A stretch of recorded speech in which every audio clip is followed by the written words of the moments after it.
उनको अज्ञात अपराध कर्मियों के द्वारा हत्या कर दी गई। पूरे मामले की और पूरे अनुसंधान की दिशा को निर्देश दे रहे हैं। सभी लोगों ने आश्वस्त किए हैं कि जो दोषी है उनको बख्शा नहीं जाएगा।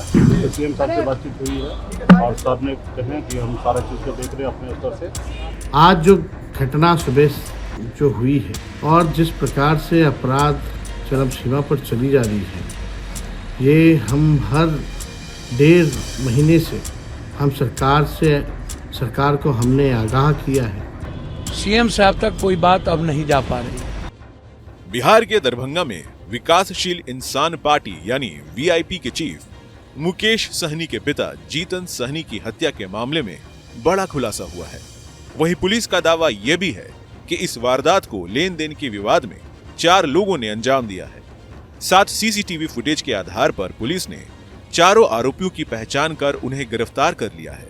आरोपियों ने पुलिस की पूछताछ में वारदात कबूल करते हुए इसकी वजह भी बताई है। अब पुलिस भी मामले की सभी कड़ियों को जोड़ने की कोशिश में जुटी हुई है। आरोपियों से पूछताछ के बाद पुलिस ने प्रेस कॉन्फ्रेंस किया। इसमें बताया कि गांव के ही 2 लोगों ने जीतन सहनी के पास अपनी बाइक गिरवी रखकर कुछ रुपए उधार लिए थे। सोमवार की देर रात करीब 10:30 बजे ये दोनों लोग अपने 2 अन्य साथियों के साथ गिरवी रखी बाइक को छुड़वाने आए थे।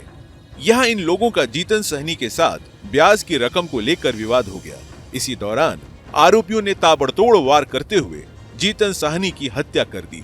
अब इस मामले पर एडीजी बिहार पुलिस ने क्या कहा है, आइए देखते हैं।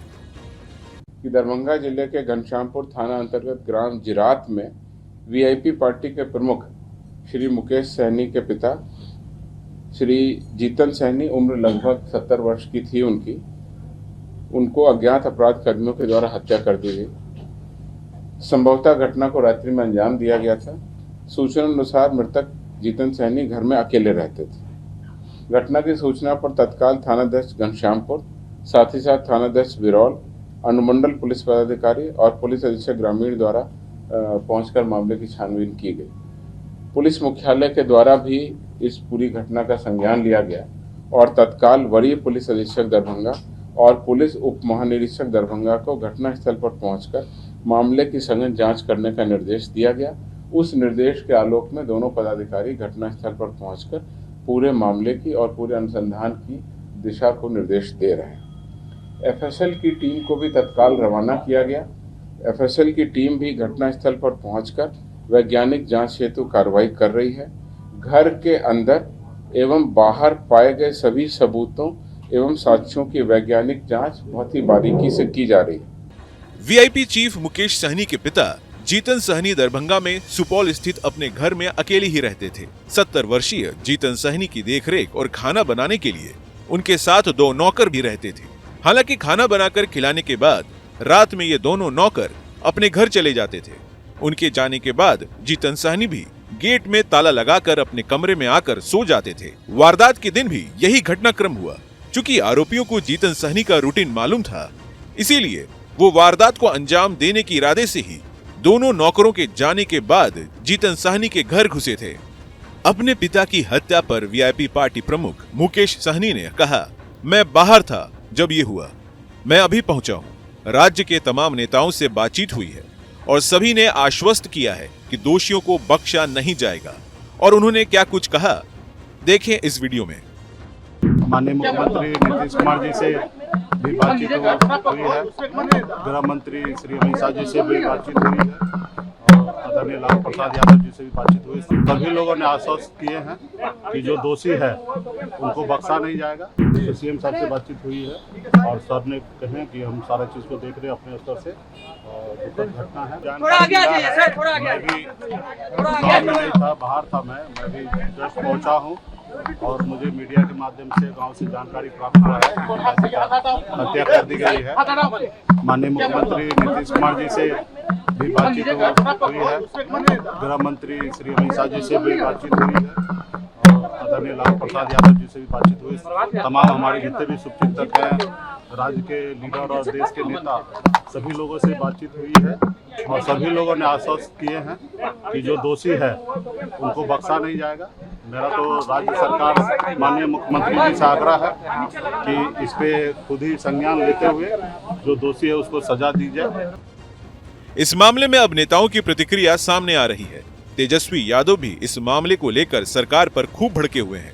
उन्होंने अपने एक्स अकाउंट पर एक वीडियो शेयर किया है। उन्होंने क्या कुछ कहा, देखिए इस वीडियो में। और जिस प्रकार से लगातार बिहार में अपराध बढ़ता जा रहा है, सरकार का इकबाल खत्म हो गया है, माननीय मुख्यमंत्री जी का इकबाल खत्म हो गया और दो डिप्टी चीफ मिनिस्टर हैं, डबल इंजन की सरकार है और लगातार बिहार में हत्याएं हो रही हैं, बलात्कार हो रहा है, अपहरण हो रहा है, लूट हो रहा है, बैंकों की डकैती हो रही है और सरकार जो है हाथ पे हाथ धरी बैठी हुई है। सभी लोगों के, मुख्यमंत्री उप मुख्यमंत्रियों के मुंह में दही जमा हुआ है।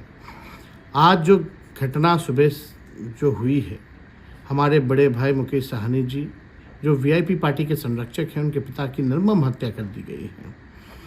इसका हम लोगों को बहुत दुख है और पूरी परिवार के प्रति हम लोगों की संवेदना है। इस दुख की घड़ी में ईश्वर जो है उनको मजबूती देने का काम करे और हम कह सकते हैं कि सरकार द्वारा ये संरक्षित अपराध है, संपोषित अपराध है, ये प्रायोजित सरकार द्वारा है और जिस प्रकार से अपराध चरम सीमा पर चली जा रही है, ये हम हर 1.5 महीने से हम सरकार को हमने आगाह किया है। हमेशा प्रेस रिलीज जारी करके घटनाओं का जिक्र किया है। आज भी हमने 40 घटनाओं जो हत्या हुई हैं उसका जिक्र किया है। वहीं पूर्णिया से निर्दलीय सांसद पप्पू यादव ने भी जीतन सहनी की हत्या पर शोक व्यक्त किया है। उन्होंने एक्स हैंडल पर लिखा, पूर्व मंत्री मुकेश सहनी जी के पिता जीतन सहनी जी की दरभंगा में निर्मम हत्या बीजेपी के रावण राज्य का पुख्ता प्रमाण है। गंगवार साहब से मिले, चीफ सेक्रेटरी से भी मिलेंगे और सीएम से भी समय मांगे। सुबह हम मुकेश जी से भी बातचीत किए। बिहार के हालात अच्छे नहीं हैं। सीएम साहब तक कोई बात अब नहीं जा पा रही है और हमने एडीजे गंगवार साहब से कहा है कि स्पीडी एसआईटी जांच उन्होंने कही है कि और उन्होंने कहा कि हम लोग 48 घंटे के अंदर लुक आफ्टर कर लेंगे। और मुझको लगता है कि मैंने उस दोनों बच्चों के बारे में भी जिक्र किया, इसको भी, और पटना दानापुर दोनों अपराध मुक्त कैसे हो उस पर भी मैंने किया। और उनसे मैंने ये भी चर्चा की कि लगभग जिले में जमीन माफिया, कारोबारी, शराब और ड्रग्स माफिया का इन्वॉल्वेशन थाना और वहाँ के लोकल नेताओं के साथ, मंत्री, एमएलए, एमपी के साथ रहता है। तो ये जो नेक्सस है ये सरकार के इकबाल को खत्म कर रहा है। ये बात मैंने उनसे स्पष्ट की। न्यूज नेशन अब व्हाट्सएप पर खबरों के ताजा अपडेट के लिए न्यूज नेशन के इस क्यूआर कोड को स्कैन करें।